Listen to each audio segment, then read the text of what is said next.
Hello everyone, this is 23 October session of the Hindu newspaper analysis in which we will discuss mainly four issues. The first issue is on section 6A of Citizenship Act. In this article we will discuss about various provisions of section 6A of Citizenship Act 1955.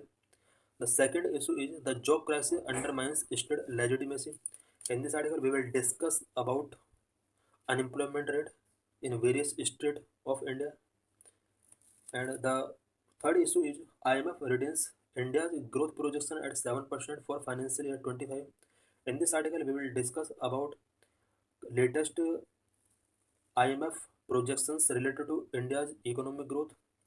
And the fourth issue is related to discovery of new genus of jumping spider Tenkana in South India. So let's discuss all the issues in detail.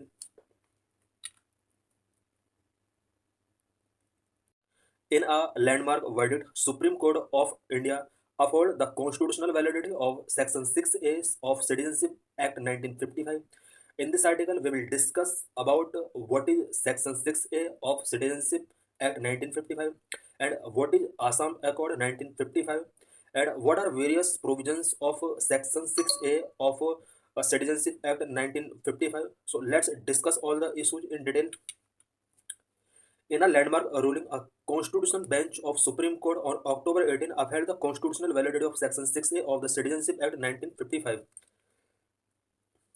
Supreme court ने 18 अक्टूबर को एक landmark ruling के तौर पे citizenship act 1955 के अंदर जो section 6A था उसकी कॉन्स्टिट्यूशनल वैलिडिटी को अपहेल्ड किया है. Section 6A of Citizenship Act 1955 laid out an exclusive regime for migrants in Assam from erstwhile East Pakistan to obtain Indian citizenship as long as they entered India before March 25, 1971. Citizenship Act 1955 के अंदर Section 6A जो है इसके अंदर एक provision किया गया है कि 25 मार्च 1971 से पहले east Pakistan it means present में जो बांग्लादेश कंट्री है 1971 से पहले जिन लोगों ने किसी रीजन की वजह से बांग्लादेश से आसाम में माइग्रेट किया था उन पीपल को यहाँ पर सेक्शन 6A के according citizenship Indian citizenship provide कराने के लिए इस सेक्शन के अंदर कुछ प्रोविजंस किए गए. The decision was rendered by a 4:1 majority. अभी जो डिसीजन आया है इट मीन सेक्शन 6A की जो कॉन्स्टिट्यूशनल वैलिडिटी को अपहेल्ड किया है ये 4:1 मेजोरिटी के हिसाब से रूलिंग आया है. 5 जजेज में से 4 जज जो थे उन्होंने इसके फेवर में डिसीजन दिया था. अब कौन कौन से जजेस थे जो फेवर में डिसीजन दिया है? Justice Suryakant, CJI DY Chandrachud, justice MM Sundresh and Manoj Mishra. ये 4 जजेज हैं जिन्होंने इसके फेवर में इट मीन्स सेक्शन 6A के कॉन्स्टिट्यूशनल वैलिडिटी के फेवर में जजमेंट दिया है. बट जस्टिस पारदीवाला इन्होंने अदर 4 जजेस के ओपिनियन का कहीं ना कहीं डिसेंटिंग किया है. इट मीन्स जस्टिस पारदीवाला नहीं चाहते थे कि सेक्शन 6A को कॉन्स्टिट्यूशनल वैलिडिटी या इसकी जो कॉन्स्टिट्यूशनल वैलिडिटी है उसको अपहेल्ड करके रखा जाए. What are section 6A stipulate? Section 6A के अंदर क्या स्टिपुलेट किया गया है? Section 6A originated from the Assam Accord, a political settlement signed on August 15, 1985 between the Rajiv Gandhi-led Congress government and Assam student group following a 6-year-long agitation against the influx of undocumented migrants from Bangladesh into Assam. Section 6A Assam Accord से originate हुआ है. Assam accord जो था वो अगस्त 15 1985 को sign किया गया था. उस टाइम पर इंडिया के PM Rajiv Gandhi Congress lead government उस टाइम पर इंडिया के अंदर थी. आसाम के अंदर कुछ स्टूडेंट ग्रुप ने प्रोटेस्ट किया था. प्रोटेस्ट करने का वजह ये था बिकॉज बांग्लादेश से कुछ अनडॉक्यूमेंटेड माइग्रेंट्स का इन्फ्लक्स आसाम में बहुत ज़्यादा हो रहा था और इसके अगेंस्ट आसाम के अंदर कुछ स्टूडेंट ने प्रोटेस्ट किया.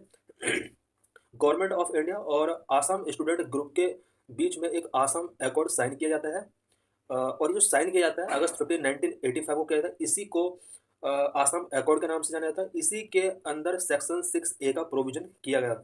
It establish a framework for granting और denying Indian citizen to migrants in Assam based on a cut off date March 25 1971. Assam accord जो 1985 में 15 अगस्त को साइन किया गया था.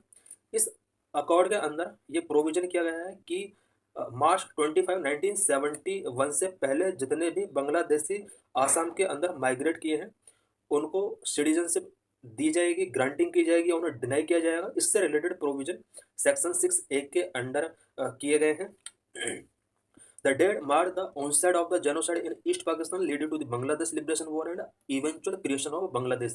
ये जो डेट इसमें मेंशन किया गया है, it means cut off date March 25 1971 जो रखा गया है, ये डेट इसलिए रखा गया है बिकॉज इस टाइम पर बांग्लादेश के अंदर बहुत ज़्यादा जेनोसाइड हुआ था, जिसकी वजह से बांग्लादेश लिबरेशन वॉर स्टार्ट हुआ और उसके बाद बांग्लादेश कंट्री का क्रिएशन हुआ। The conflict drew millions of Bengalis to flee East Pakistan and seek refuge in Assam, which share a 263 kilometre border with Bangladesh। Because Assam और बांग्लादेश का बॉर्डर शेयरिंग की अगर बात की जाए 263 किलोमीटर का बॉर्डर शेयर होता है। जिस टाइम पर 1971 में बांग्लादेश के अंदर जेनोसाइड हुआ था, उस जेनोसाइड से अपना प्रोटेक्ट करने के लिए बहुत सारे आसामीज पीपल ने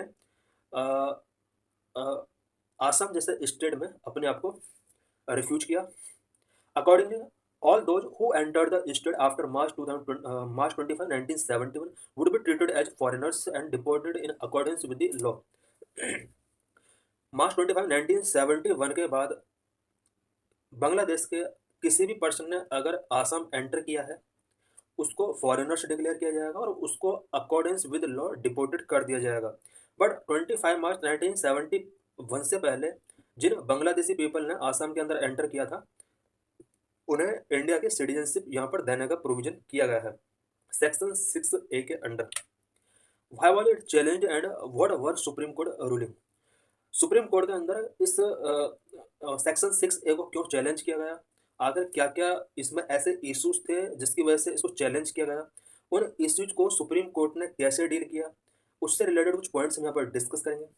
नंबर 1, पिटिशनर का क्या कहना था। ज़्यादातर पिटिशनर जो रहे हैं इसमें वो आसाम से बिलोंग करते हैं, बिकॉज आसाम के लोगों को लगा कि सेक्शन A जो है वो कहीं ना कहीं इनके जो लोकल लोग हैं उनके राइट्स का वायलेशन कर रहा है। तो इसमें हम सारा डिस्कस करेंगे कि आसाम के लोगों को क्या क्या ऑब्जेक्शंस थे। नंबर 1, पिटिशनर का कहना था provisions of section 6A of the citizenship act 1955 are constitutional. Petitioner का ये मानना था कि सेक्शन 6A के अंडर जो प्रोविजंस किए गए हैं वो अनकॉन्स्टिट्यूशनल। इस पर सुप्रीम कोर्ट ने क्या कहा, supreme court upheld the differentiated treatment of Assam under section 6A siding the region's unique historical and political consideration. Supreme court ने कहा बिकॉज आसाम के अंदर unique historical and political infrastructure है, इस वजह से आसाम के लिए स्पेशल सेक्शन 6A रखा गया है। बिकॉज सिटीजनशिप से रिलेटेड ऑल इंडिया लेवल पर कुछ प्रोविजन अलग हैं, जबकि आसाम के अंदर इस सेक्शन के अंडर कुछ अलग प्रोविजन किए गए हैं। सुप्रीम कोर्ट ने कहा है कि बिकॉज आसाम के अंदर हिस्टोरिकल एंड पॉलिटिकल कंसिडरेशंस थोड़ा यूनिक है, यही वजह है कि यहाँ पर सिटीजनशिप से रिलेटेड जो प्रोविजन है वो भी यूनिक है। नंबर 2, पिटिशनर्स ने क्या कहा, setting a different cut off date for citizenship in Assam is discriminatory and violate the right to equality enshrined in article 14 of the constitution.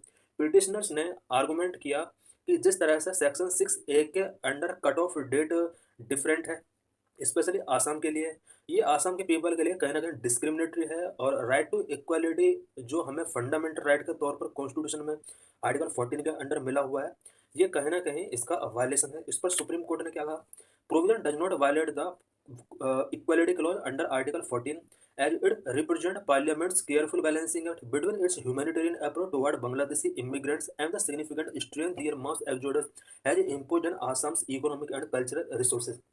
इस पर सुप्रीम कोर्ट ने कहा कि आर्टिकल 14 के अंदर जो फंडामेंटल राइट मिला हुआ है आसाम के लिए अगर अलग से प्रोविजन कर रखा है तो ऐसा नहीं है कि ये आर्टिकल 14 के अंदर इक्वलिटी क्लॉज का वायलेशन है। सुप्रीम कोर्ट ने कहा कि 6A का जो प्रोविजन किया गया है पार्लियामेंट के द्वारा किया गया है और पार्लियामेंट ने इस एक्ट को बनाकर कहीं ना कहीं ह्यूमैनिटेरियन अप्रोच के बीच में और आसाम के इकोनॉमिक एंड कल्चरल रिसोर्स पर जो मास एक्सोडस की वजह से स्ट्रेन पड़ रहा है उसके बीच में कहीं ना कहीं बैलेंसिंग करने की एक कोशिश है। बिकॉज पार्लियामेंट ने कहीं ना कहीं ये भी देखा है कि बांग्लादेशी इमिग्रेंट के भी कुछ ह्यूमैनिटेरियन अप्रोच होने चाहिए, ह्यूमैनिटेरियन राइट्स हैं बिकॉज उस टाइम पर 1971 में बांग्लादेश के अंदर बहुत ज़्यादा जेनोसाइड हो रहा था, और उससे बचने के लिए आसाम के अंदर इन्होंने अपने आप को माइग्रेट किया। कहीं ना कहीं ह्यूमैनिटेरियन अप्रोच के तौर पर भी इनको ट्रीट करना चाहिए। हालांकि इससे आसाम के अंदर इकोनॉमिक एंड कल्चरल रिसोर्स पर इन लोगों की मास एक्सोडस की वजह से बहुत ज़्यादा प्रेशर पड़ा है। तो इन दोनों के बीच में बैलेंस क्रिएट करने के लिए पार्लियामेंट ने ये एक्ट बनाया है। इट मीन्स ये जो सेक्शन 6A का प्रोविजन किया गया है सिटीजनशिप एक्ट 1955 के अंदर, सुप्रीम कोर्ट ने कहा है कि पार्लियामेंट ने बनाया है और इसमें आर्टिकल 14 का किसी तरह से वायलेशन नहीं है। Number 3, provisions of section 6A are inconsistent with article 6 and 7 which regulate citizenship pertaining to partition era migration for the rest of the country। Petitioners ने कहा कि सेक्शन 6A के अंदर जो प्रोविजंस हैं वो आर्टिकल 6 एंड 7 जो कॉन्स्टिट्यूशन के अंदर हैं उनके साथ ही कहीं ना कहीं इनकन्सिस्टेंसी शो कर रहे हैं। बिकॉज आर्टिकल 6 एंड 7 के अंदर जो प्रोविजन किए गए हैं वो इंडिया के पाकिस्तान के साथ माइग्रेशन से रिलेटेड उस टाइम पर प्रोविजन किए गए थे जिस टाइम पर पार्टीशन हुआ था। सुप्रीम कोर्ट ने इस पर क्या कहा, section 6A did not violate citizenship provisions of article 6 and 7 of the constitution. Supreme court ने कहा है कि कॉन्स्टिट्यूशन के अंदर सेक्शन आर्टिकल 6 एंड 7 के अंदर सिटीजनशिप से रिलेटेड जो प्रोविजंस किए गए हैं सेक्शन 6A उसका वायलेट नहीं करते हैं, यानी इसके जो प्रोविजन है वो इन आर्टिकल के साथ कोई वायलेशन नहीं है। Article prescribed a cutoff date for conferring citizenship for migrant from East and West Pakistan at the commencement of the constitution, that is January 20, 1950, and Section 6A operated from much later time and date। Supreme court ने कहा कि article के अंदर जो 6 and 7 article है constitution के अंदर, in article के अंदर ईस्ट एंड वेस्ट पाकिस्तान से जो माइग्रेट पीपल कर रहे थे उस टाइम पर उनके लिए भी यहाँ पर कट ऑफ डेट यहाँ पर प्रोविजन की गई थी 26 जनवरी 1950। और सेक्शन 6 के अंदर जो प्रोविजन किए गए हैं ये मच लेटर टाइम और डेट के बाद यहाँ पर ये इसको प्रोविजन किया गया है। इस पर सुप्रीम कोर्ट ने क्लैरिफाई किया कि क्योंकि ऑब्जेक्शन जो था पिटिशनर्स का वो ये था कि सेक्शन 6A के अंदर जो यहाँ पर कट ऑफ डेट दी हुई है और सेक्शन 6 और आर्टिकल 6 और 7 के अंदर जो कट ऑफ डेट दी हुई है ये अपने आप में इनकन्सिस्टेंसी और डिफरेंट डेट्स हैं, जबकि पूरे इंडिया के लिए सेम डेट होना चाहिए।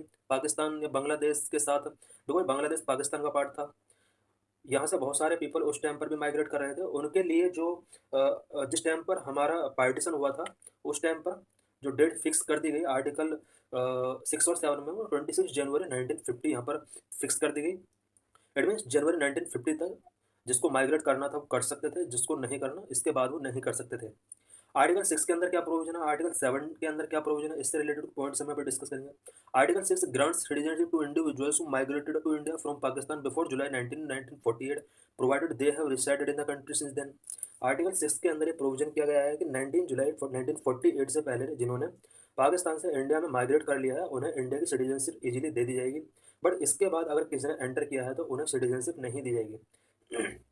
Article 7 denies citizenship to those who moved to Pakistan after March 1, 1947, while allowing for it to those who return to India under a permit for resettlement or permanent return।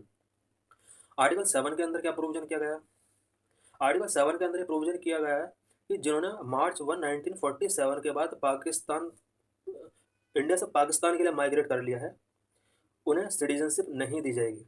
It means मार्च 1, 1947 को जिन लोगों ने अपने मार्च 1, 1947 से पहले या इस date तक जिन लोगों ने अपने आप को माइग्रेट कर लिया या जिन लोगों ने इसके बाद अपने आप को माइग्रेट किया है उन्हें सिटीजनशिप नहीं दी जाएगी। इट मीन्स उन्हें मान लिया जाएगा कि वो पाकिस्तानी हैं। नंबर 4, पिटिशन क्या थी, due to mass exodus from Bangladesh perceptible change in demographic pattern of the state Assam, thereby violating the cultural and linguistic rights of the indigenous population of Assam as guaranteed under Article 29।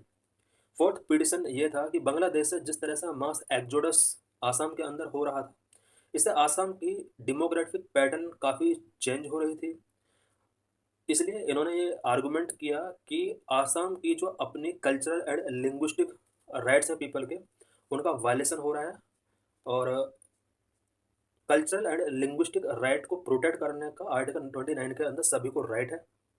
तो इन्होंने ये यहाँ पर issue raise किया कि हमारा कहीं ना कहीं यानी आसाम के पीपल का कहीं ना कहीं आर्टिकल 29 का वायलेशन हो रहा है। सुप्रीम कोर्ट ने इस पर क्या कहा? Adopting a multicultural and pluralistic interpretation of article 29, the जजेज observe that section 6A does not violate the cultural rights of the indigenous Assamese people. Supreme court ने कहा कि जिस तरह से आर्टिकल 29 के लिए पिटिशनर्स की तरफ से आर्गूमेंट दिए गए हैं, अ, आसाम के जो इंडिजिनस कल्चरल राइट्स हैं, सेक्शन 6A किसी भी तरह से उसका वायलेट नहीं करता है। They reason that while the article aims to conserve the cultural of a specific group, it does not prelude the coexistence of other culture. Supreme court ने कहा है कि आर्टिकल 29 के अंदर किसी स्पेसिफिक ग्रुप की कल्चर को conserve करने का प्रोविजन है, ना कि किसी अदर पीपल के कल्चर के को एग्जिस्टेंस को प्रिक्लूड करना। इट मीन्स अदर पीपल के कल्चर को यहाँ पर प्रिलूड करने का प्रोविजन नहीं है। नंबर 5 पिटिशन क्या थे? Due to external aggression and internal disturbance under article 355 of the constitution imposing an obligation upon the union government to protect the state. Petitioners का कहना था बिकॉज आसाम कहीं ना कहीं एक्सटर्नल एग्रेशन या इंटरनल डिस्टर्बेंस फेस कर रहा है, कॉन्स्टिट्यूशन का आर्टिकल 355 के अकॉर्डिंग सेंट्रल गवर्नमेंट को यहाँ पर ऑब्लिगेशन किया गया है कि वो स्टेट को प्रोटेक्ट करे। इस पर सुप्रीम कोर्ट ने क्या कहा? External aggression refer to military actions and did not cover within its ambit humanitarian migration driven by economic or other distress. Supreme court ने कहा कि एक्सटर्नल एग्रेशन का मतलब है अगर मिलिट्री एक्शंस मिलिट्री एक्शंस अगर किसी दूसरे कंट्री के द्वारा किसी अदर कंट्री पे किए जाते हैं तो इसको एक्सटर्नल एग्रेशन कहते हैं। बट यहाँ जो इशू है वो ह्यूमैनिटेरियन माइग्रेशन से रिलेटेड है, जो कि इकोनॉमिक या अदर डिस्ट्रेस की वजह से माइग्रेशन हुआ है। बिकॉज बांग्लादेश के अंदर उस टाइम पर इकोनॉमिक या अदर डिस्ट्रेस की वजह से पीपल ने आसाम के अंदर माइग्रेट किया है, और ये कहीं ना कहीं ह्यूमैनिटेरियन माइग्रेशन था। इस पर सुप्रीम कोर्ट ने कहा है कि ये आर्टिकल 55 के अकॉर्डिंग यहाँ पर इतने ज़्यादा स्ट्रिक्ट एक्शंस लिए नहीं जा सकते। Accordingly they found no breach of the union's duty under article 355। Supreme court ने कहा कि आर्टिकल 355 के अकॉर्डिंग सेंट्रल गवर्नमेंट की ये ड्यूटी नहीं है कि वो इस तरह से इसमें बहुत ज़्यादा इंटरफेयर करे या एक्सटर्नल एग्रेशन या इंटरनल डिस्टर्बेंस के तौर पर इसको ट्रीट किया जाए। The Chief Justice further cautioned that allowing the Union or to exercise such emergency powers would be detrimental to federalism and could undermine the constitutional status of the states. Supreme court ने इसमें chief justice of India ने कहा कि अगर वो union government को इस तरह से एक्शन लेने के लिए अगर परमिट कर भी देते हैं तो इससे कहीं ना कहीं स्टेट की जो कॉन्स्टिट्यूशनल स्टेटस है उसको कहीं ना कहीं अंडरमाइन सेंट्रल गवर्नमेंट कर सकती है, जिससे फेडरलिज्म कहीं ना कहीं डेट्रीमेंटल हो सकता है। What are the potential ramifications? अभी जो सुप्रीम कोर्ट का जो वर्डिक्ट आया है इससे पोटेंशियल रेमिफिकेशंस क्या हो सकते हैं, इट मीन्स इसके क्या क्या रिजल्ट हो सकते हैं। Number 1, the March 25 1971 cut off date endorsed by the majority serve as the foundation for the contentious national register of citizen which was prepared in 2019 following the top court's directive. March 25 1917 ये जो cut off date दी गई है section 6A के अंदर, और majority ने इसको कहीं ना कहीं इंडोर्स किया है। मेजोरिटी में सुप्रीम कोर्ट के जजेस की मेजोरिटी ने इसको वैलिड डिक्लेयर किया है। इससे कहीं ना कहीं इससे नेशनल रजिस्टर ऑफ सिटीजन से रिलेटेड जो कंटेंटियस है उसकी फाउंडेशन स्ट्रांग होती है। It means national register of citizen जिसको 2019 में कोर्ट के डायरेक्टिव पर प्रिपेयर किया गया था, ये डिसीजन कहीं ना कहीं इसके फाउंडेशन को स्ट्रॉन्ग करता है, जबकि आसाम NRC के अगेंस्ट रहा है।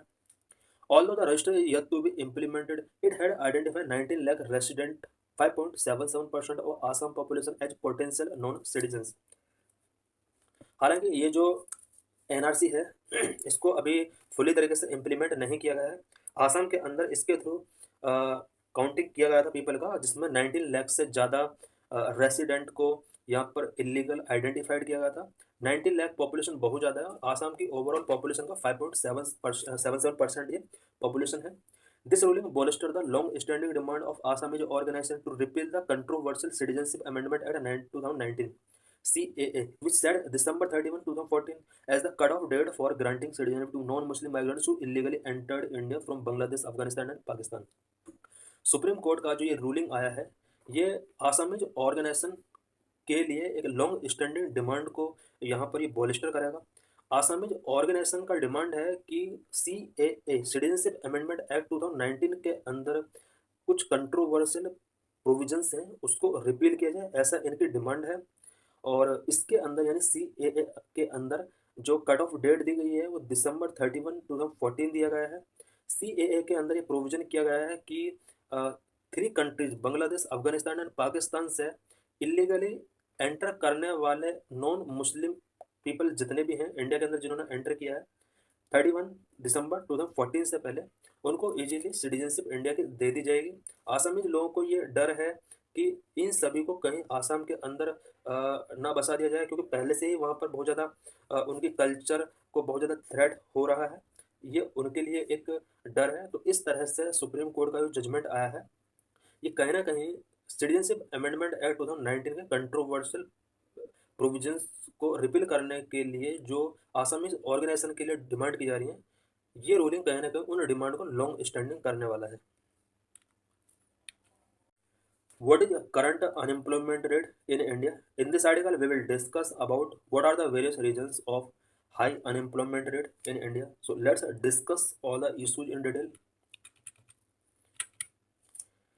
India is not producing enough good quality jobs for its people. A good quality job provides dignity, adequate compensation, and opportunity for learning and advancement for those who strive. Instead, many jobs are unpaid, informal, and dead end. In India, to count as employed, a person needs to have reported working for only 1 month in an entire year.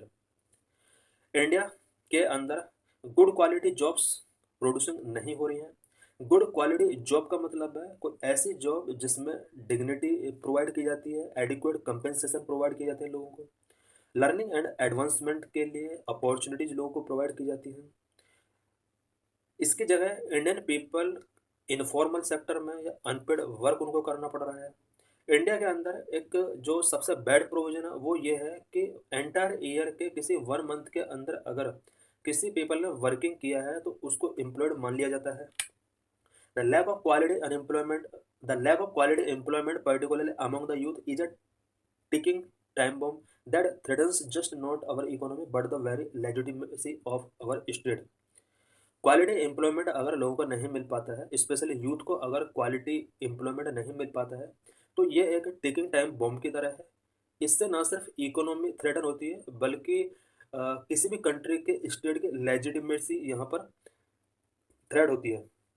If the government fails to create avenues for social and economic participation for young people it will inevitably breed frustration. अगर किसी country की government young people के लिए social and economic avenues provide नहीं कर पाती है तो ये कहीं ना कहीं उस पीपल के उस कंट्री के यंग पीपल के लिए फ्रस्ट्रेशन ब्रीड कर सकता है। Current unemployment rate in India, India के अंदर 2024 में अनएम्प्लॉयमेंट रेट क्या रहा है? According to the latest data from the centre for monitoring Indian economy CMIE, India's unemployment rate stood at 9.2% in June 2024, marking a sharp increase from 7% in May 2024। CMIE it mean centre for monitoring Indian economy के एक latest data के according India में unemployment rate जून 2024 में 9.2% रहा है, जबकि इससे 1 month पहले मई 2024 में ये जो रेट था वो 7% था। इट मीन्स एक महीने के अंदर ये रेट 9.7% से 9.2 तक पहुंच जाता है। Several economic factors reflect this rise, including inflationary pressure, rural economic challenges, and job market mismatches। मई 2024 में 7% से नेक्स्ट मंथ 9.2% अनएम्प्लॉयमेंट रेट हो जाता है। इसके सेवरल इकोनॉमिक फैक्टर्स हो सकते हैं जिसमें इन्फ्लेशनरी प्रेशर हो सकता है, रूरल इकोनॉमिक चैलेंजेस हो सकते हैं, जॉब मार्केट मिसमैच भी इसके रीजंस हो सकते हैं। Additionally, the labor force participation rate in India rose to 41.4% in June 2024 compared to 40.8% in May 2024 and 39.9% in June 2023। Labour participation rate की अगर बात की जाए जून 2024 में ये रेट 41.4% रहा था। इससे जस्ट 1 मंथ पहले जो ये रेट रहा था 40.8% रहा था, और जून 2023 में ये रेट 39.9% रहा था। It means labour participation rate continue यहाँ पर बढ़ रहा है। Labor participation rate that measures the proportion of working age people actively engaged in the labor market saw significant improvement but was still below the level need to support robust economic growth। Labour participation rate की अगर बात की जाए labour participation rate क्या होता है? जो working as people हैं जो कि एक्टिवली लेबर मार्केट में एंगेज हैं, वो लेबर पार्टिसिपेशन रेट के साथ काउंट किए जाते हैं। लेबर पार्टिसिपेशन रेट जो है उसने स्लाइडली इम्प्रूव किया है, बट इकोनॉमिक ग्रोथ को रोबस्ट सपोर्ट करने के लिए जितनी रिक्वायरमेंट है, इनका जो पार्टिसिपेशन जितना होना चाहिए उतना अभी पार्टिसिपेशन नहीं है। Unemployment in Indian state, India के वेरियस स्टेट के अंदर अनएम्प्लॉयमेंट सिचुएशन क्या है? Goa has the highest unemployment at nearly 10% over 3 times the national average of 3.17%। Highest unemployment rate Goa के अंदर है, 10% है, जबकि नेशनल एवरेज पर अगर अनएम्प्लॉयमेंट रेट देखा जाए 3.17% है। गोवा के अंदर नेशनल एवरेज का 3 times ज़्यादा अनएम्प्लॉयमेंट रेट है। 4 of the top 5 state with the highest unemployment rate, Goa, Kerala, Haryana and Punjab are among the richer state. India के अंदर टॉप 5 स्टेट जो रिचेस्ट माने जाते हैं, इनमें से 4 स्टेट ऐसे हैं जहां पर अनएम्प्लॉयमेंट रेट हाई है, जिनमें गोवा है, केरला है, हरियाणा है एंड पंजाब है। ये वो स्टेट हैं जो टॉप 5 में आते हैं। इनमें से 4 स्टेट के अंदर अनएम्प्लॉयमेंट सबसे हाई है, where Maharashtra and Gujarat also rich state have lower unemployment rate below the national average. Maharashtra and Gujarat भी रिचेस्ट स्टेट में आते हैं, बट इनके अंदर अनएम्प्लॉयमेंट रेट लोअर है, और वो भी नेशनल एवरेज जो कि 3.17% है, इससे कम यहाँ पर अनएम्प्लॉयमेंट रेट है। और northern state Jammu and Kashmir, Punjab, Haryana, Uttarakhand, Himachal Pradesh and southern state except Karnataka reported high than average unemployment rate. Northern state Jammu Kashmir, Punjab, Haryana, Uttarakhand, Himachal Pradesh, इन स्टेट के अंदर, और साउथर्न स्टेट स्पेशली कर्नाटक को अगर छोड़ दिया जाए तो ये सभी स्टेट के अंदर अनएम्प्लॉयमेंट रेट जो है वो नेशनल एवरेज से ज़्यादा है। इट मीन्स नेशनल एवरेज पर अनएम्प्लॉयमेंट रेट 3.17% है। इन सभी स्टेट के अंदर जो अभी हमने यहाँ पर रीड किए हैं, यहाँ पर अनएम्प्लॉयमेंट रेट 3.17% से ज़्यादा है। 12 out of 27 states have unemployment rate below the national average, with large states such as Maharashtra 3% है यहाँ पर अनएम्प्लॉयमेंट रेट। यूपी की अगर बात की जाए तो यहाँ पर 2.4% अनएम्प्लॉयमेंट रेट है। एमपी की अगर बात की जाए 1.6% है। और ओवरऑल 27 स्टेट में से अगर बात की जाए तो 12 स्टेट ऐसे हैं जहाँ पर अनएम्प्लॉयमेंट रेट नेशनल एवरेज से भी कम है। इट मीन्स 12 स्टेट के अंदर जो सिचुएशन है वो काफ़ी बेटर है। अनएम्प्लॉयमेंट रेट जितना हाई होगा उस स्टेट की सिचुएशन उतनी ही खराब होगी। Youth unemployment data periodic labour force survey 2023-24, periodic labour force survey का ये डाटा है, स्पेशली यूथ अनएम्प्लॉयमेंट से रिलेटेड इसने ये डाटा प्रोवाइड कराया है। Kerala had the highest youth unemployment rates in 15 to 29 age group at 29.9%, with an alarming 47.1% among female, 19.3% among male। Kerala के अंदर सबसे ज़्यादा यूथ अनएम्प्लॉयमेंट रेट है, और केरला के अंदर 15 to 29 एज ग्रुप के पर्सनस के बीच में अबाउट 29.9% यहाँ पर अनएम्प्लॉयमेंट है। बात अगर फीमेल एंड मेल की सेपरेटली अगर की जाए अनएम्प्लॉयमेंट की, यहाँ पर अबाउट 47.9% फीमेल अनएम्प्लॉयड है, और 19.3% यहाँ पर मेल के बीच में अनएम्प्लॉयमेंट है। MP has recorded the lowest youth unemployment rate at 3.2%, followed closely by Gujarat. Youth unemployment rate की अगर बात की जाए तो सबसे लोवेस्ट अनएम्प्लॉयमेंट रेट एमपी के अंदर है, उसके बाद गुजरात के अंदर है। यूटी की अगर बात की जाए, लक्षद्वीप के अंदर हाईएस्ट यूथ अनएम्प्लॉयमेंट रेट है 36.2%। फीमेल जॉबलेसनेस की अगर बात की जाए तो 79.7% यहाँ पर सबसे ज़्यादा। इट मीन्स पूरे इंडिया के अंदर स्टेट एंड यूटी की बात की जाए, सबसे ज़्यादा अनएम्प्लॉयमेंट रेट लक्षद्वीप के अंदर 36.2%। उसके बाद केरला के अंदर 29.9% यहाँ पर अनएम्प्लॉयमेंट रेट है, और ये यूथ का data only. Andaman and Nicobar island also had a high rate of 33.6%। Andaman and Nicobar के अंदर भी यूथ अनएम्प्लॉयमेंट हाईएस्ट है। Rural versus urban youth unemployment की अगर बात की जाए, in urban area the youth unemployment rate stood at 14.7%, significantly higher than the rural rate of 8.5%। Urban areas में यूथ अनएम्प्लॉयमेंट 14.7% है, जबकि रूरल एरियाज में 8.5% है।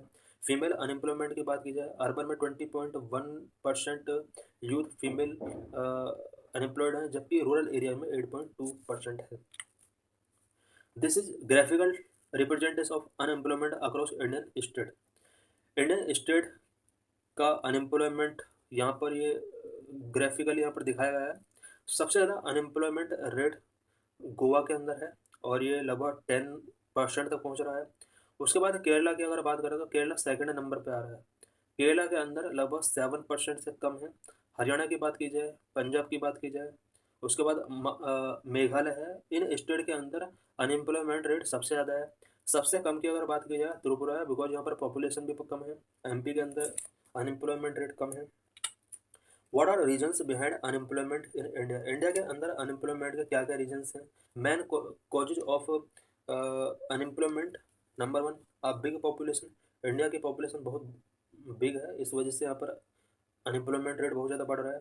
Poor educational attainment of working population और lack of vocational skills. India के अंदर जो working population है उनका एजुकेशनल अटेनमेंट काफ़ी पुअर है। वोकेशनल स्किल्स के लैक की वजह से भी लोग यहाँ पर अनएम्प्लॉयड हैं।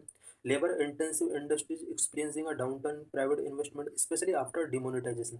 डिमोनेटाइजेशन के बाद लेबर इंटेंसिव इंडस्ट्रीज जितनी भी हैं इंडिया के अंदर, उनके अंदर प्राइवेट इन्वेस्टमेंट काफ़ी डाउन टर्न हुआ है। इट मीन्स प्राइवेट इन्वेस्टमेंट को बढ़ाना यहाँ पर चाहिए।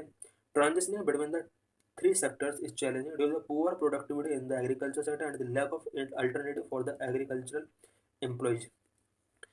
एग्रीकल्चर सेक्टर के पुअर प्रोडक्टिविटी की वजह से और इसको छोड़कर जाने वाले पीपल जो अल्टरनेटिव वर्क ढूंढना चाहते हैं, उन्हें वर्क नहीं मिल रहा है। इस वजह से इकोनॉमी के जो थ्री सेक्टर होते हैं, प्राइमरी, सेकेंडरी और टर्डरी, उनमें ट्रांजिशन हो रहा है और ट्रांजिशन की वजह से बहुत सारे चैलेंजेस यहाँ पर रेज हुए हैं। inadequate infrastructure development and low investment in the manufacturing sector limit secondary sector top job opportunity। India के अंदर इंफ्रास्ट्रक्चर डेवलपमेंट इनएडिक्वेट है। मैन्युफैक्चरिंग सेक्टर में इन्वेस्टमेंट भी काफ़ी लो है, जिसकी वजह से सेकेंडरी सेक्टर जॉब अपॉर्चुनिटीज काफ़ी लिमिट हो गई हैं। What should be done to address unemployment in India? India के अंदर अनएम्प्लॉयमेंट को एड्रेस करने के लिए क्या करना चाहिए? Number one, need a comprehensive national employment policy. Number two, need an urban version of मनरेगा। Increase industrialisation and investment in agriculture sector. Diversifying agriculture sector and promoting agro processing industry. Expanding health care and education sector. Need to developing rural areas and decentralising development. Need a comprehensive national employment policy. India को एक comprehensive national employment policy की एक need है। Employment challenges can no longer be met only through more rapid GDP growth. India के अंदर जो employment challenges हैं, सिर्फ GDP growth, rapid GDP growth से उन्हें अचीव, उनको सॉल्व नहीं किया जा सकता है, बल्कि एक सेपरेट कम्प्रीहेंसिव पॉलिसी इन्हें एम्प्लॉयमेंट से रिलेटेड मेकिंग करनी होगी। जीडीपी की ग्रोथ के साथ साथ ये करना होगा। Number two, need an urban version of MNREGA. It can provide a safety net and source of income for the urban poor who are often engaged in informal and precarious work. Rajasthan has recently introduce N urban variant of MNREGA. India में जिस तरह से villages के अंदर MNREGA implement किया गया है, उसी तरह से अर्बन एरियाज भी, इंडिया में रूरल एरियाज के अंदर मनरेगा है, उसी तरह से अर्बन एरियाज के अंदर भी इनफॉर्मल सेक्टर में वर्क करने वाले पीपल के लिए safety net and source of income को इंश्योर करने के लिए एक न्यू वर्जन अर्बन एरियाज के अंदर मनरेगा का यहाँ पर लॉन्च करना होगा। राजस्थान ने रिसेंटली अर्बन एरियाज के लिए मनरेगा जैसी स्कीम को इंट्रोड्यूस किया है।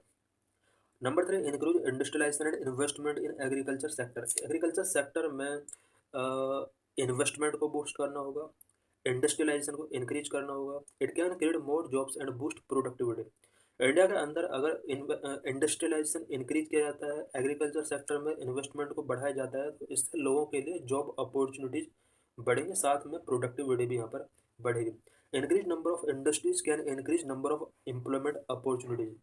इंडिया के अंदर अगर इंडस्ट्रीज का नंबर इंक्रीज होगा, इसकी वजह से एम्प्लॉयमेंट अपॉर्चुनिटी भी लोगों के लिए यहाँ पर इंक्रीज होंगी। इन्वेस्टमेंट और capital formation in agriculture can also generate employment directly and indirectly.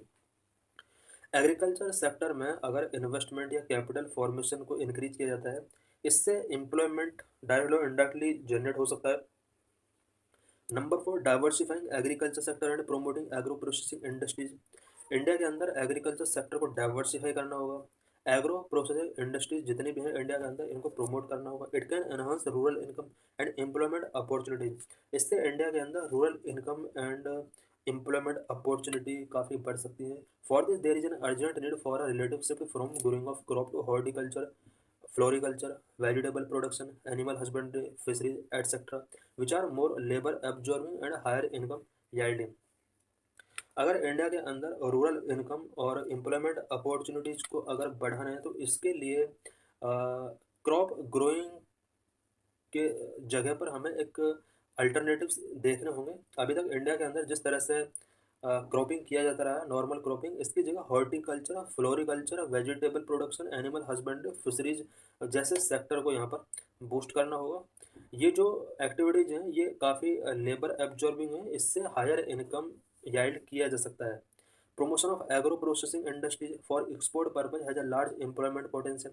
These industries can increase the value addition। India के अंदर अगर एग्रो प्रोसेसिंग इंडस्ट्रीज को प्रमोट किया जाता है स्पेशली एक्सपोर्ट पर्पज के लिए, इससे लार्ज एम्प्लॉयमेंट जनरेट हो सकते हैं। और ये जो इंडस्ट्री होती है इसके थ्रू वैल्यू एडिशन काफ़ी प्रोडक्शन के अंदर इंक्रीज किया सकता है। Number 5, expanding health care and education sector. Health care and education sector में इन्वेस्टमेंट को एक्सपेंड करना होगा। It can improve human capital and generate employment in the social sector. Health care and education sector में अगर investment को expand किया जाता है इसके थ्रू ह्यूमन कैपिटल को इम्प्रूव किया जा सकता है। ह्यूमन कैपिटल जब इम्प्रूव होगा तो इससे एम्प्लॉयमेंट जनरेट होगा सोशल सेक्टर में। Expansion of education and health care contribute to growth of output. Specially दो sector education and health care में अगर एक्सपेंशन होता है इन्वेस्टमेंट में तो इससे ओवरऑल आउटपुट के अंदर ग्रोथ में कंट्रीब्यूशन इसका होता है। Reforming the education system and providing technical and vocational training will enhance the skill and employability of the workforce।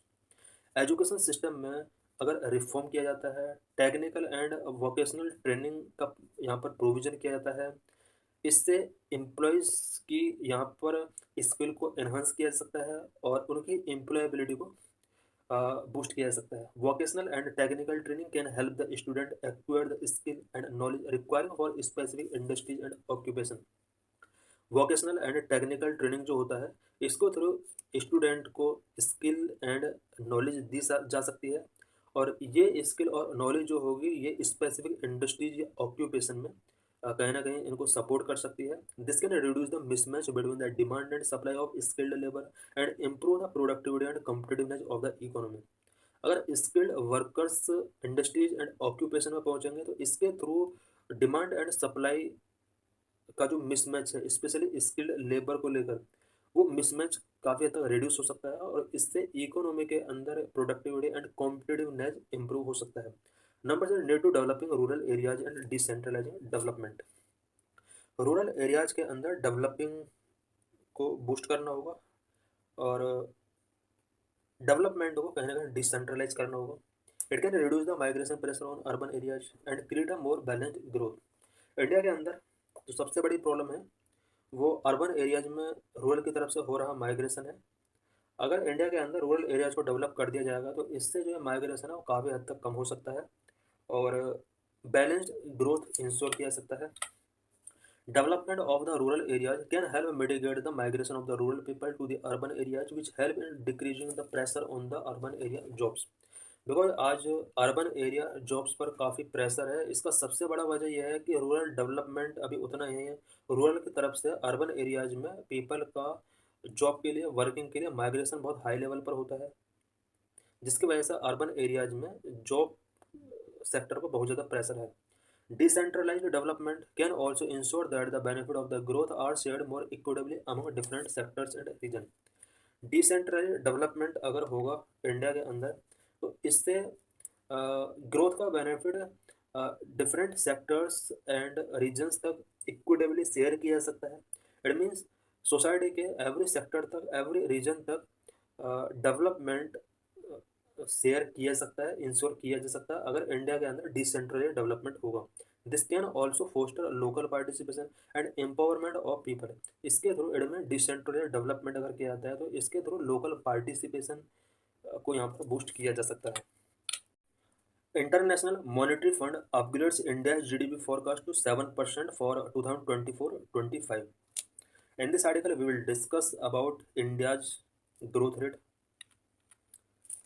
International monetary fund IMF released latest World Economic Outlook WEO on October 22, 2024। कल यानी अक्टूबर 22 को international monetary fund IMF ने अपना world economic outlook release किया है। IMF expected India to grow at 7% in the current fiscal year ending March 31, 2025 and 6.5% in the next fiscal year।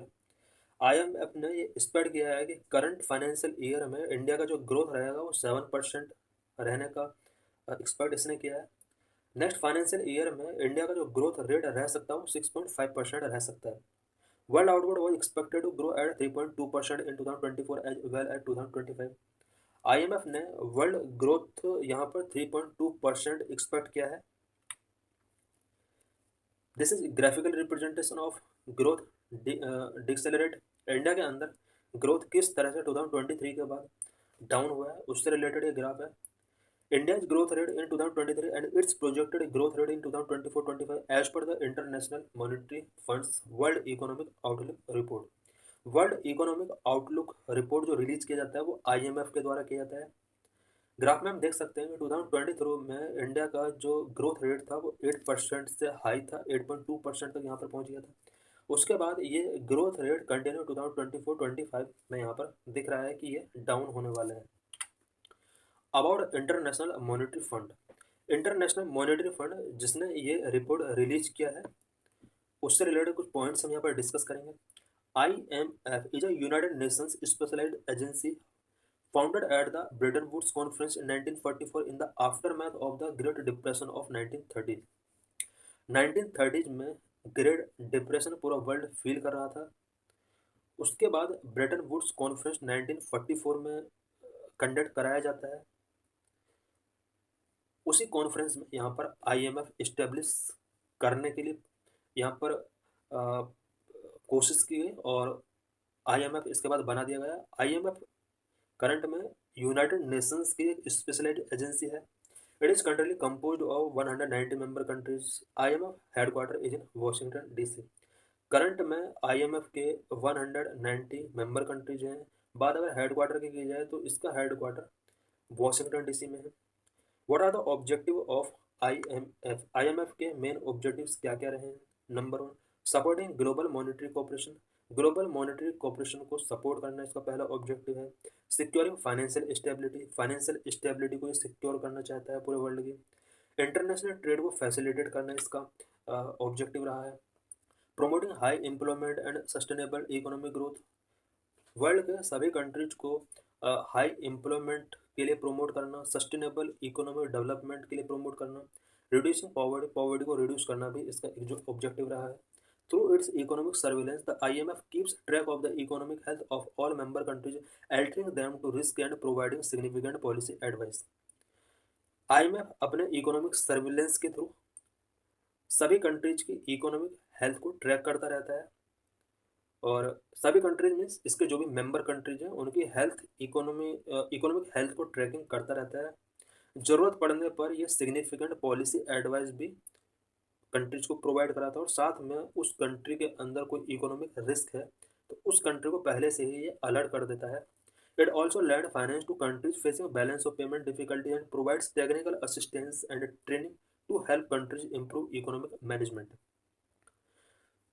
इसके member countries जो balance of payment से related difficulties face कर रहे हैं तो उनके लिए फाइनेंस लैंड करता है, साथ में उन्हें टेक्निकल असिस्टेंस एंड ट्रेनिंग भी प्रोवाइड कराता है सो दैट वो कंट्रीज अपने इकोनॉमिक मैनेजमेंट को इम्प्रूव कर सकें।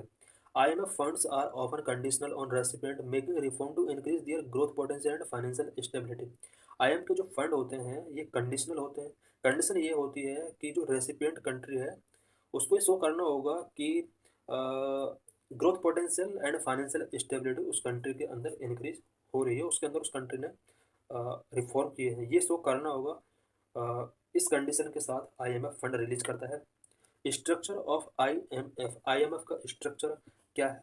Eight the top of IMF organisational structure is a board of governors consisting of one governor, usually the minister of finance और the governor of the central bank and one alternate governor from each member country.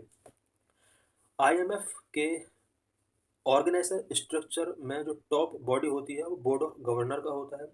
Governor, board of governor के अंदर governor होता है और other countries के, यानी इसके जो मेंबर कंट्रीज होते हैं उनमें से हर कंट्री के मेंबर के रूप में एक अल्टरनेट गवर्नर यहाँ पर रखे जाते हैं। इट मीन्स मेन गवर्नर और अल्टरनेट गवर्नर के थ्रू ये बोर्ड ऑफ गवर्नर बनता है। All powers of the IMF are vested in the board of governor. Board of governor के पास आईएमएफ की सारी पावर होती है। Day to day work of the IMF is overseen by the 24 member executive board. The managing director is the head of the IMF staff and assisted bye 4 deputy managing director. The managing director is usually a European. Day to day work IMF के जो overseen किए जाते हैं वो 24 member executive board के through किए जाते हैं। इसके अंदर मैनेजिंग डायरेक्टर भी होता है जिसके अंडर में 4 डिप्टी मैनेजिंग डायरेक्टर वर्क करते हैं। मैनेजिंग डायरेक्टर जो होता है वो आईएमएफ स्टाफ का हेड होता है। मैनेजिंग डायरेक्टर की अगर बात की जाए तो यूजुअली यूरोप से होता है। IMF has 18 departments that carry out its country policy, analytical and technical work. IMF के अंदर 18 डिपार्टमेंट हैं जो कि कंट्री लेवल पर policy, analytical and technical work को हैंडल करते हैं। कोटा सब्सक्रिप्शन क्या होता है? Each member country contribute a sum of money called the quota subscription. IMF के सभी मेंबर कंट्रीज को कुछ मनी का कंट्रीब्यूट करना होता है, इसी को कोटा सब्सक्रिप्शन कहा जाता है। Quotas are reviewed in every 5 years and are based on each country's wealth and economic performance, which means richer the country, larger the quota, making the US with the world's largest economy the largest contributor. Every 5 year में इस कोटा को review किया जाता है। जिस country के पास जितना ज़्यादा वेल्थ होगा, जहाँ पर जितना ज़्यादा इकोनॉमिक बेटर परफॉर्मेंस होगा, उस कंट्री का जो कोटा होता है वो उतना ही ज़्यादा होता है। इट मीन्स यूएस वर्ल्ड का लार्जेस्ट इकोनॉमिक डेवलप्ड कंट्री है और इसका आईएमएफ में जो कोटा है वो लार्जेस्ट कंट्रीब्यूटर है एक तरीके से आईएमएफ का। This quota form a pool of loanable funds and determine how much money each member country can borrow and how much voting power it will have. जिस कंट्री का आईएमएफ के अंदर जितना कोटा होगा उतना ही उसकी डिसीजन मेकिंग पावर होगी आईएमएफ के अंदर। इट मीन्स यहाँ पर जिस तरह से यूएस का सबसे ज़्यादा कंट्रीब्यूशन है आईएमएफ के अंदर, तो डिसीजन मेकिंग पावर भी सबसे ज़्यादा उसी के पास होगी। Voting powers, quota share of member countries की determinant of the voting power in IMF decisions. जिस कंट्री का कोटा शेयर सबसे ज़्यादा होगा उसी कंट्री का आईएमएफ के डिसीजन में पावर ज़्यादा होगी, वोटिंग पावर उसकी ज़्यादा होगी। वोट्स कंप्राइजेज 1 वोट पर 1 lakh special drawing rights of the quota plus basic votes. SDR, special drawing rights, is an international type of monetary reserve currency created by the IMF as a supplement to the existing money reserve of member country. SDR क्या होता है? International type की monetary reserve currency है जो कि IMF के द्वारा create की गई है। ये मेंबर कंट्रीज के जो रिजर्व होते हैं IMF के अंदर, उसके सप्लीमेंट के तौर पर SDR वर्क करता है। About world bank group, world bank भी पूरे वर्ल्ड के पुअर कंट्रीज के लिए लोन प्रोवाइड कराता है। इससे रिलेटेड प्रोविजन हम यहाँ पर डिस्कस करेंगे। World Bank is an international financial institution that provide loans and grant to the governments of low and middle income developing countries for the purpose of pursuing capital project. World Bank international financial institution है जो कि low and middle income developing countries के लिए loans and grants provide कराता है। Loans and grants जो इसके through provide कराए जाते हैं, किसी भी कंट्री के अंदर अगर कोई कैपिटल प्रोजेक्ट है उसको परस्यू करने के पर्पज से लोन्स एंड ग्रांट प्रोवाइड कराता है। World bank was also establish along with the IMF at the 1944 Bretton Woods conference. 1944 का जो ब्रेटन वुड्स कॉन्फ्रेंस हुआ था उस टाइम पर IMF यहाँ पर फाउंड किया गया था। इसी का साथ साथ यहाँ पर वर्ल्ड बैंक भी इस्टेब्लिश किया गया था। World Bank is the collective name for the international development association IDA, International Bank for Reconstruction and Development IBRD, and 3 of 5 international organizations owned by the World Bank Group. World Bank, IDA, IBRD और 3 other organisation का एक collective name है। IDA means international development association, IBRD means international bank for reconstruction and development. World के 5 international organisation में से 3 को इसने own कर रखा है। The world bank group which is the parent organization of the World Bank includes, world bank group जो कि वर्ल्ड बैंक का पेरेंट ऑर्गेनाइजेशन है, इसके अंदर क्या क्या कौन कौन से ग्रुप इंक्लूड है। Number 1 IBRD। IBRD का मेन वर्क क्या है? ये loan, credits and grant provide कराता है मेंबर कंट्रीज के लिए। IDA इट प्रोवाइड लो और no interest loan to low income countries. Low income countries को लो रेट पर या नो इंटरेस्ट रेट पर लोन प्रोवाइड कराने का जो काम करता है वो आईडिया कराता है। इट मीन्स ये लो इनकम कंट्रीज को लोन प्रोवाइड कराता है। International finance corporation IFC, IFC provides investment advice and assist management to provide companies and government. Private companies and government को एडवाइस या फिर एसेट्स मैनेजमेंट के लिए ये हेल्प करता है। Number 4, multilateral guarantee agency MIGA, MIGA insure lenders and investors against political risk such as war. MIGA lenders को और इन्वेस्टर्स को किसी कंट्री के अंदर को अगर कोई पॉलिटिकल रिस्क है या कोई वॉर हो सकता है, उससे पहले ही लेंडर्स और इन्वेस्टर्स जो उस कंट्री के अंदर हैं उनको इंश्योर कर देता है। Number 5, international centre for settlement of investment dispute ICSID। It settles investment dispute between the investors and countries. Countries और इन्वेस्टर्स के बीच में अगर कोई इन्वेस्टमेंट डिस्प्यूट हो जाते हैं तो उनको सेटल करने का काम ICSID करता है। These all serve the dual objective of the world bank group which include number 1 to end extreme poverty by 2030 and number 2 increase shared prosperity for the bottom 40% of the population world wide.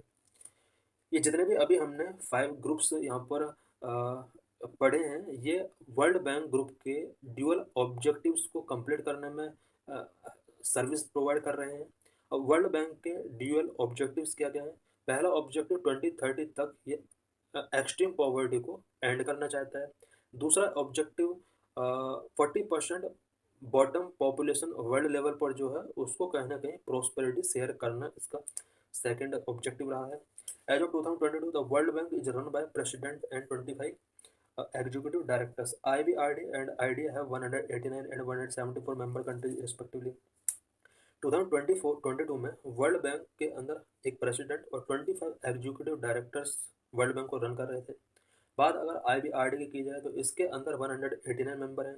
IDA के अंदर 174 member countries के member के तौर पर work कर रहे हैं। Leadership of World Bank. The president of the World Bank is the president of the entire World Bank group, which is responsible for chairing meetings of the board of the director and for overall management of the World Bank. World bank का जो president होता है वो world bank group का entire president उसको माना जाता है। इसकी रिस्पॉन्सिबिलिटी होती है कि वो बोर्ड ऑफ डायरेक्टर की मीटिंग को चेयर करे और साथ में बैंक की जो ओवरऑल मैनेजमेंट से रिलेटेड रिस्पॉन्सिबिलिटी होती है वो वर्ल्ड बैंक प्रेसिडेंट की होती है। Traditionally the president of bank has always been a US citizen nominated by US which is the largest shareholder in the bank. World bank के अंदर largest share holder जो है वो यूएस रहा है। ट्रेडिशनली यूएस से ही प्रेसिडेंट नॉमिनेट किया जाता है। Board of director consist of the world bank group president and 24 executive director.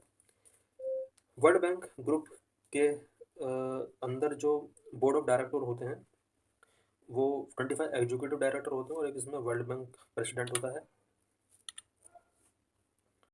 New species of jumping spider have discovered in South India. So let's discuss the issue.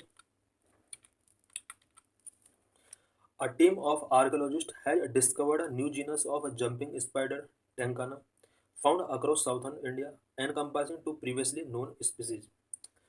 Team of archaeologist ने एक jumping spider की new gene discover की है जिसको टंकाना के नाम से जाना जाता है और साउथर्न इंडिया के कुछ स्टेट में इसको फाउंड आउट किया गया है। इससे पहले भी 2 न्यू स्पीसीज फाउंड की गई थी। It also introduce a new species Tankana Jamangali from Karnataka. Tankana Jamangali Karnataka से इससे पहले भी इसने न्यू स्पीसीज यहाँ पर आर्कियोलॉजिस्ट ने यहाँ पर फाइंड आउट की थी। The name Tankana comes from the Kannada word for south, reflecting that all the known species are from southern India and northern Sri Lanka. Word Tankana यह कन्नड़ लैंग्वेज का word है जिसका मीनिंग होता है साउथ। टंकाना वर्ड रिफ्लेक्ट करता है कि जितने भी स्पीसीज हैं साउथ इंडिया या नॉर्थन श्रीलंका से यहाँ पर डिस्कवर की गई है। This new group belong to the Plexibina subtribe of jumping spiders and is different from related groups such as Hylas and Telemonia. ये न्यू ग्रुप जो डिस्कवर किया गया है ये प्लेक्सिफिना सब ट्रैब जो कि जंपिंग स्पाइडर की यहाँ पर ये ग्रुप है इसी से बिलोंग करता है। बट ये हाइलस एंड टेलामोनिया ग्रुपिंग से डिफरेंट है।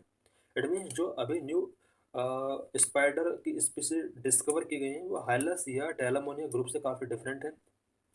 Unlike related species that live in forest, Tunkana spider prefer drier areas and ground habitats. They have been found in Tamil Nadu, Puducherry, Karnataka, Telangana, and Andhra Pradesh. Jumping spider की जो species होती हैं वो ज़्यादातर forest में living करती हैं, but टंकाना spider dryer areas में या ग्राउंड हैबिटेट पर रहना पसंद करता है। ये जो स्पीसीज हैं टंकाना स्पाइडर, ये तमिलनाडु, पुडुचेरी, कर्नाटक, तेलंगाना एंड आंध्र प्रदेश के अंदर आइडेंटिफाई इसको किया गया है। Two species that were previously discovered, इससे पहले भी टंकाना से रिलेटेड दो स्पीसीज को आइडेंटिफाई किया गया था। Collopsus Tankana Manu found in South India and Sri Lanka, Tankana Arkavathi from Karnataka have now been move to the new genus. ये दो स्पीसीज हैं जिनको फाइंड आउट किया गया था इससे पहले। Interestingly the former was named after a retired professor doctor Manu Thomas from Madras Christian College in 2004।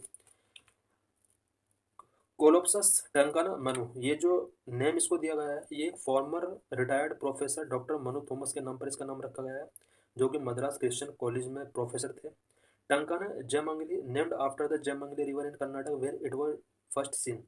टंकाना Jayamangali जो नेम दिया गया है ये कर्नाटक के अंदर जयमंगली रिवर के नाम पर इसका नाम रखा गया है।